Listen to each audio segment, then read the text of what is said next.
चलिए बच्चों, question number 4 हमारा अच्छे तरीके से कंप्लीट हो जाता है। अब हम शुरुआत करते हैं क्वेश्चन नंबर 5 की। आपके सामने क्वेश्चन नंबर 5 आ जाता है। प्लीज क्वेश्चन नंबर 5 में ध्यान दीजिएगा। It's a very simple question. A pro forma cost sheet of a company provides the following particulars. You have some particulars here: raw material cost 100, direct labor cost 37.50, overheads cost 75. So it gives you the total cost of 212.50. Profit is 37.50. That gives you the selling price of 250. Now let's try to highlight the important points here. The company keeps raw material in stock on an average for 1 month. तो we can highlight raw material and 1 month. So nearby that हमें idea रहेगा क्या करना है. Work in progress on an average for 1 week. So work in progress on an average for 1 week. Then finished goods in stock on an average for 2 weeks. So finished goods on an average for 2 weeks. You can underline, you can highlight whatever you like. The credit allowed by the supplier is 3 weeks. So credit allowed by the supplier is 3 weeks, and company allow 4-week credit to its debtor, right? 4-week credit to its debtor. The lag in the payment of wages is 1 week. देखिए wages का जो है lag वो 1 week का है, and lag in the payment of overhead expenses art is 2 week. Perfectly fine. The company sells 1/5 output against cash. If the company is selling 1/5 of the output against cash, that means 20% cash में हुआ. So मैं यहाँ ये लिख दूंगा reverse में कि 80% output जो बेचा जाता है बच्चों, वो कंपनी क्रेडिट पे सेल करती है. The company sells 1/5 of the output against cash, that means 80% on credit, and maintains cash in hand at bank, but together at 37,500. So देखिए cash in hand and bank जो है वो 37,500 का balance रखना है. This is just a given information. इसको उठा के हम खाली वर्किंग कैपिटल स्टेटमेंट में लिख देंगे. नाउ रिक्वायर्ड देखिए क्या पूछा है. Prepare a statement showing estimate of working capital needed to finance the activity level of 1,30,000 units of the production, and assume that production is carried on evenly throughout the year. Production is carried on evenly throughout the year, and wages and overhead accrue similarly. Wages and overhead accrue similarly. Work in progress, stock is 80% complete in all respect. So this is also very important कि WIP हमारा material, labour and overhead all respect में 80% complete हुआ है. आगे हमने एक assumption जो सीखा था उसके बारे में भी हम यहाँ पे बात करेंगे, और उसके आगे इसके आगे ऐसे भी सम्स आएंगे. तो चलिए, ये तो बहुत ही सिंपल लेवल का क्वेश्चन है. मुझे लगता है जैसे हमने क्वेश्चन नंबर 4 में वर्किंग्स की थी वैसे ही यहाँ पे काम करूँ तो बेटर रहेगा. Let me make a statement of estimation of working capital, जिसके अंदर हमें लिखना होता है पर्टिकुलर्स के बाजू में आ जाएगा अमाउंट, एंड अमाउंट के बाजू में अगर मैं लिखना चाहूँ यहाँ पे एक थोड़ी सी बड़ी जगह होती तो अच्छा इसको रहता है. वर्किंग्स की भी हमें कॉलम बनानी है. सो पर्टिकुलर एंड अमाउंट मुझे लगता है कि थोड़ा सा छोटी कॉलम में हो जाएगा तो चलेगा, लेकिन वर्किंग हमें प्रॉपरली करनी है. अब देखिए, सबसे पहले जो पर्टिकुलर्स में हमें लिखना होता है वो करंट एसेट्स होती है. देखते हैं इस सवाल में कौन कौन सी करंट एसेट आ रही है. तो मुझे लगता है कि इस क्वेश्चन के अंदर एक आपका closing stock of raw material तो आएगा ही आएगा. उसके बाद क्लोजिंग स्टॉक ऑफ WIP भी आएगा, work in progress. Then it is closing stock of finish goods भी आएगा. डेटर के बारे में हमने पढ़ा तो नेचुरली डेटर्स का फिगर भी है.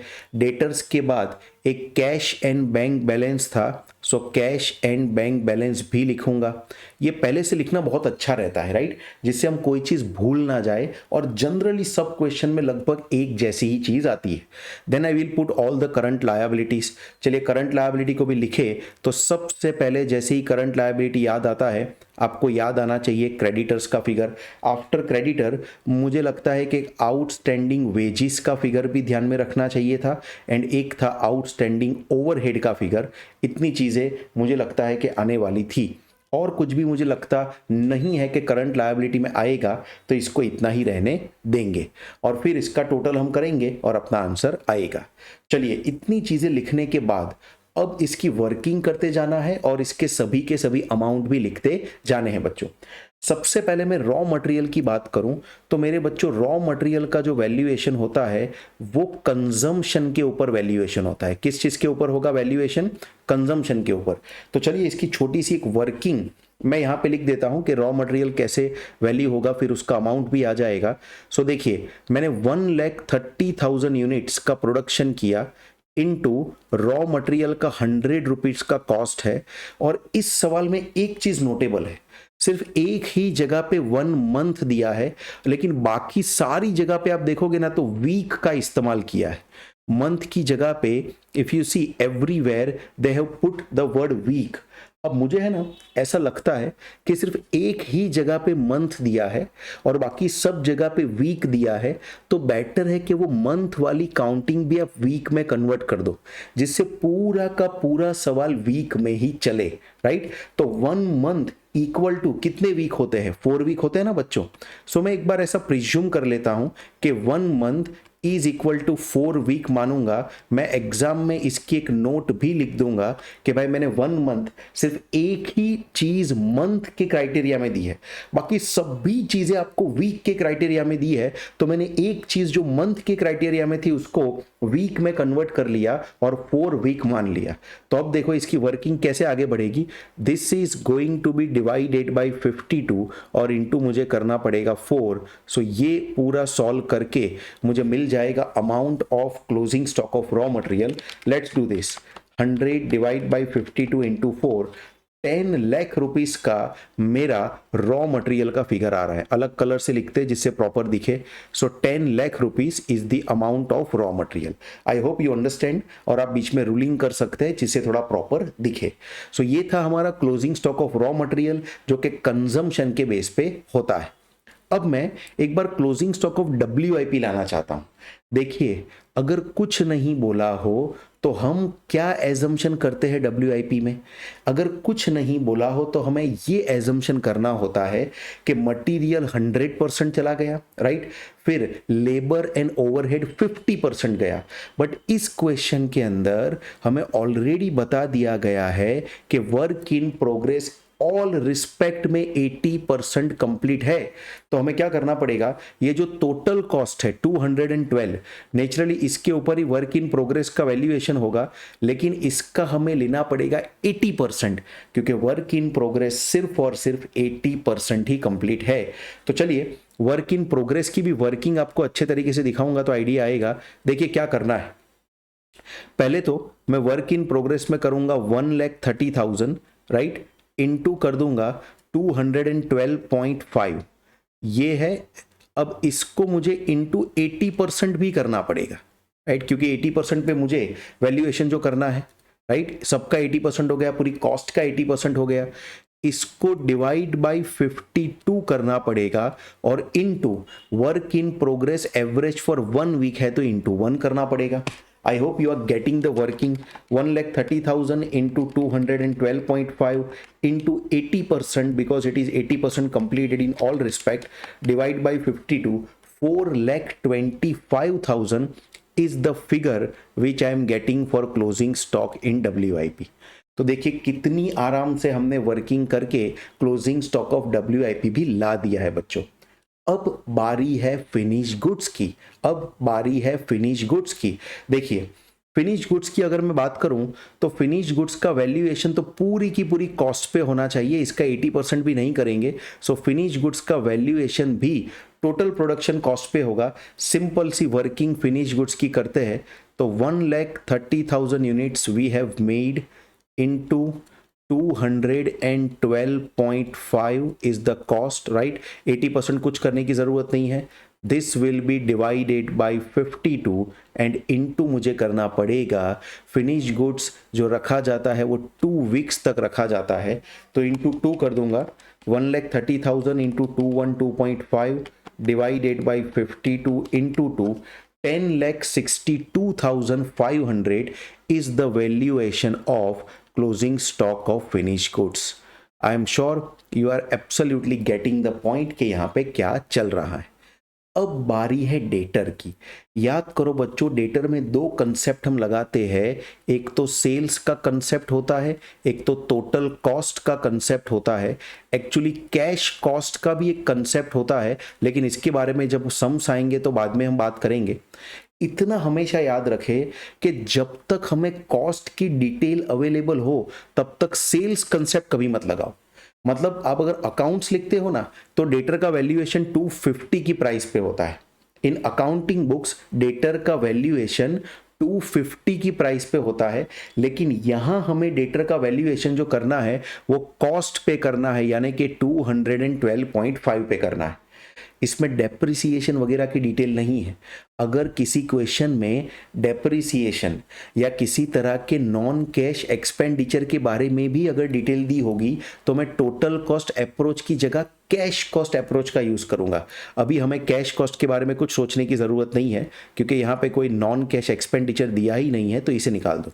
सो I am going to use total cost approach. यही आपको हमेशा ध्यान रखना है कि टोटल कॉस्ट अप्रोच से ही डेटर का वैल्यूएशन करें।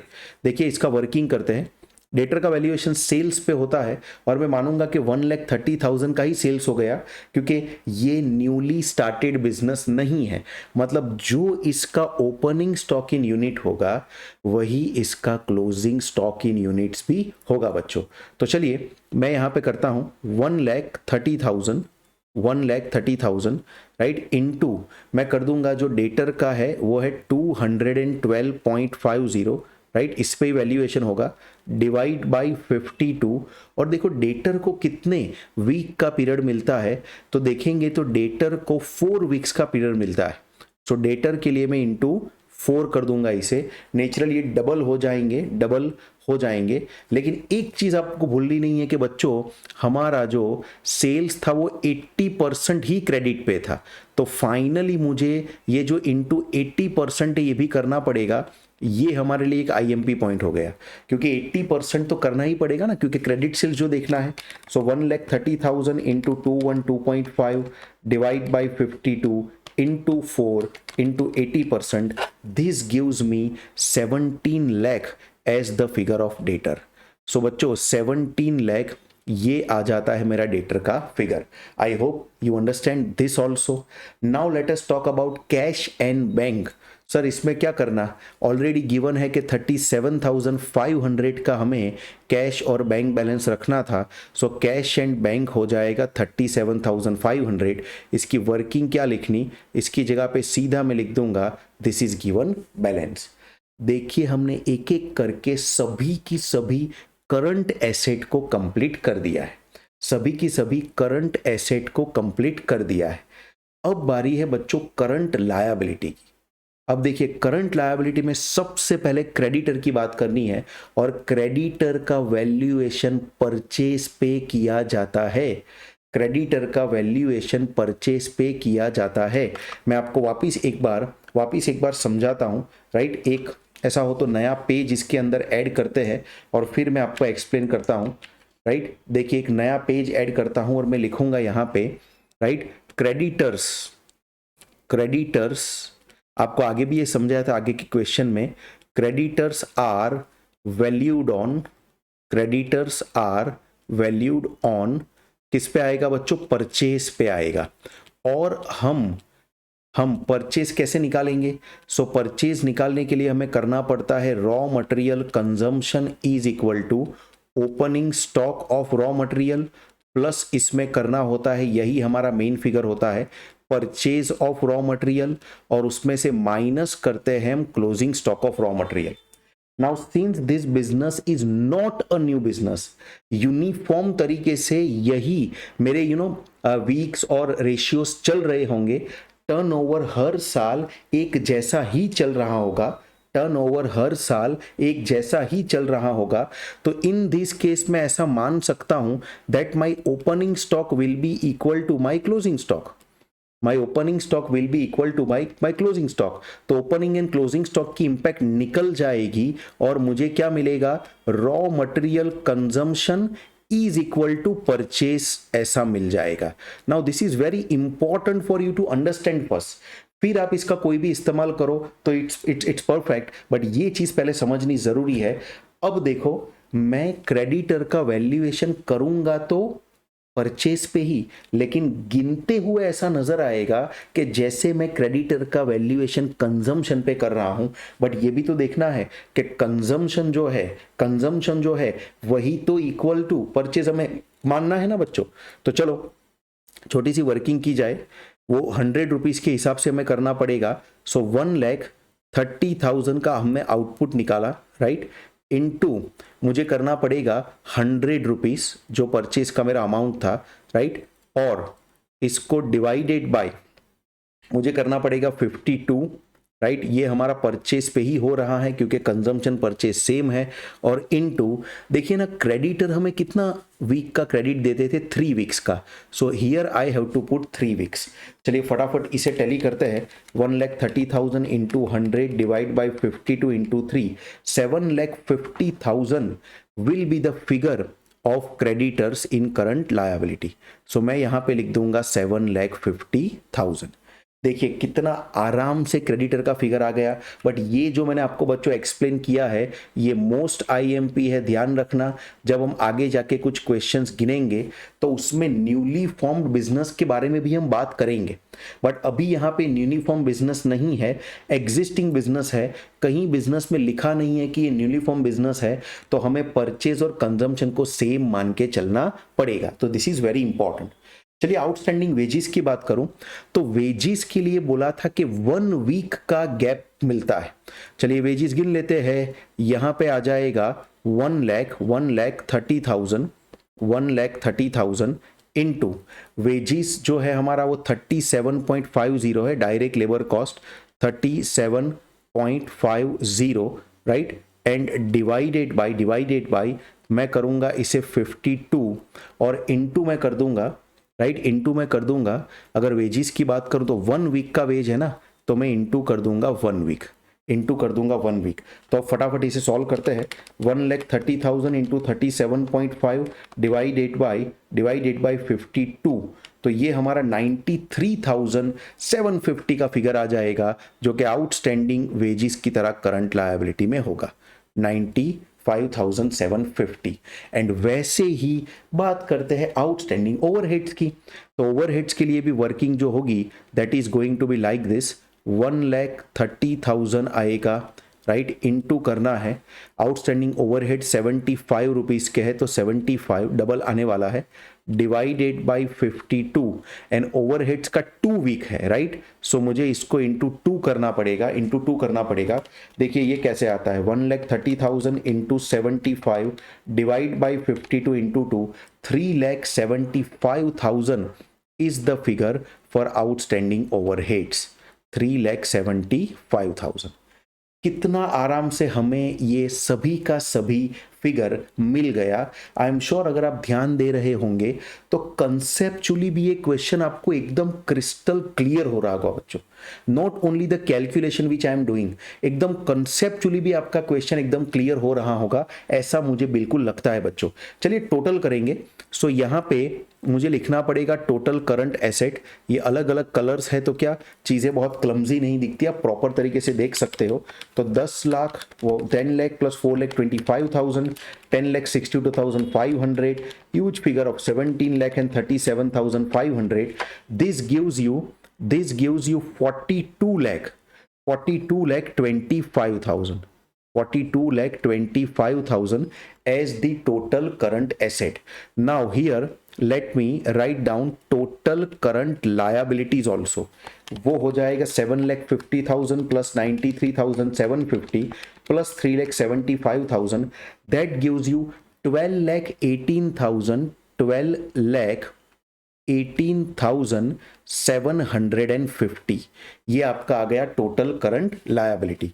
अब अगर मैं इसमें से 42,25,000 को कट कर दूं तो मेरी वर्किंग कैपिटल रिक्वायरमेंट आ जाएगी बच्चों।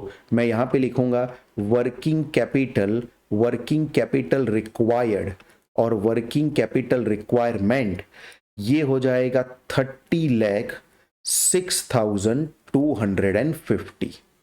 देखिए इतना वर्किंग कैपिटल मुझे बिजनेस में स्टार्टिंग में लेके आना पड़ेगा, फिर यही वर्किंग कैपिटल घूमता रहेगा और मेरा काम होता रहेगा। बच्चों, वर्किंग कैपिटल चैप्टर में ना कुछ नोट्स हमेशा लिखनी पड़ती है। वो नोट मैं किसके लिए लिखूंगा एग्जाम में, तो ये जो है 52 जो मैंने यहाँ पे लिया था, ये 1 मंथ का दिया था, लेकिन मैंने इसको एक ही डिटेल ऐसी थी पूरे क्वेश्चन में जो 1 मंथ में दी थी, बाकी सभी की सभी डिटेल आपको वीक में दी थी। तो मैंने ऐसा मान लिया कि पहली जो मंथ वाली डिटेल है ना, उसको भी 4 वीक में कन्वर्ट कर दूं। कोई कहे कि सर इसको अगर ऐसा नहीं किया होता और इसको हमने मंथ में ही गिना होता तो क्या होता? बच्चों, मंथ में गिना होता तो आंसर के फिगर में थोड़ा सा डिफरेंस आता। मान लो कि ये सेम वर्किंग अगर मैं ऐसे करता, 1,30,000 राइट इंटू 100, ये करने के बाद इसको सीधा मैं डिवाइडेड बाई 12 कर देता तो मेरा 1 मंथ आ जाता बच्चों। अगर मैं ऐसा करता तो मेरा फिगर जो आता वो फिगर 10,83,000, ये फिगर क्या आता बच्चों? 10,83,333 का फिगर आता। So if you see there is a huge difference of 83,330। तो मंथ में और वीक में गिनने से आंसर में फर्क आ जाता है। नाउ आप में से काफी बच्चों को लगता होगा कि सर यही सही है 10,83,333, but to be very honest आप ये लिखो तो भी चलेगा, आप अगर 52 वीक में कन्वर्ट कर दोगे और इंटू 4 कर दोगे तो भी चलेगा। जनरली मैं ऐसा मानता हूं कि जिससे अच्छा और राउंड फिगर आए ना वो हमें लेना चाहिए। बट यस, मैं ये ग्रीन फिगर अगर आप लेते तो भी बिल्कुल इसको गलत नहीं देता, उल्टा एग्जाम में आपको एक नोट लिख देनी चाहिए और उस नोट के हिसाब से ही आपका काम चलेगा। मैंने जो यहाँ पे किया है वो ऐसा मान लिया है कि 1 month is equal to 4 week है, क्योंकि ये वीक और मंथ में बच्चों हमेशा गड़बड़ होती है इस वर्किंग कैपिटल मैनेजमेंट चैप्टर में। एंड कई बार कुछ चीजें क्लियर आईसीएआई के द्वारा भी नहीं की जाती है क्वेश्चन में कि इसको मंथ में कन्वर्ट करके गिनना है या वीक में, बट ये पूरा सवाल मेजोरिटी वीक पे चल रहा था तो मैंने ऐसा मान लिया कि मैंने इसको वीक में कन्वर्ट करके गिना है। बट यस, अल्टरनेटिव एक आंसर आ सकता है 10,83,333, ये भी आप चाहे तो यहां पे लिख सकते हो, बट अभी मैं ये ब्लू कलर का आंसर, ब्लू कलर का फिगर चला रहा हूं। एक और बात जो मुझे आपको याद दिलानी है वापिस एक बार, वो है कि हम टोटल कॉस्ट अप्रोच को यहाँ पे फॉलो कर रहे हैं, क्योंकि यहाँ पे कोई आपको डेप्रिसिएशन वगैरह के बारे में डिटेल नहीं दी है, तो मैं ऐसा मान लेता हूँ कि भाई यहाँ पे सभी की सभी जो कॉस्ट है वो इसमें आ जाती है, वो टोटल कॉस्ट हो गई है। लेकिन ये जो डेटर का फिगर है ना बच्चों, ये हमारा अकाउंटिंग डेटर का फिगर नहीं है। Listen to me very carefully. ये आपको लगता होगा कि मैं बैलेंस शीट जैसे सब फिगर लिख रहा हूं, बट प्लीज ध्यान रखना, डेटर का जो फिगर होता है वो आपकी अकाउंटिंग बैलेंस शीट में आने वाला फिगर नहीं होता है, क्योंकि अकाउंटिंग बैलेंस शीट में जो फिगर आप लिखते हो डेटर का, वो फिगर होता है बच्चों सेलिंग प्राइस पे।